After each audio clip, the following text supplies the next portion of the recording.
নমস্কার বন্ধুরা, আমার রান্নাঘরে সবাইকে স্বাগত। দেখো আমার মোটামুটি রান্নাবাড়া কমপ্লিট। আমি এখন এই যে ভাত টাত গোছাবো, আমি পাঠাবো হোম ডেলিভারিতে।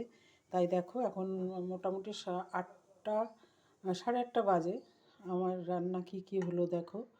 এ দেখো ভাত, আর এই যে পালং শাক, আর এটা হচ্ছে শালগম আলু বড়ি দিয়ে একটা তরকারি, আর এই যে সয়াবিনের তরকারি। আজ যেহেতু শনিবার, সবই নিরামিষ, তাই আর সকালে তো করেছি এই যে রুটি আর ছোলার ডাল, সেটা তো পাঠিয়ে দিয়েছি, আর এটাই ছেলেরটা বাড়া রয়েছে সেটাই দেখালাম।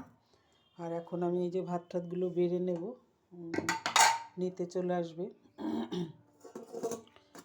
দেখো সব গুছিয়ে আমি পাঠাবো, তারপরে আমি গিয়ে একটু রোদে বসবো, কারণ চা খাওয়া হয়ে গেছে সকাল।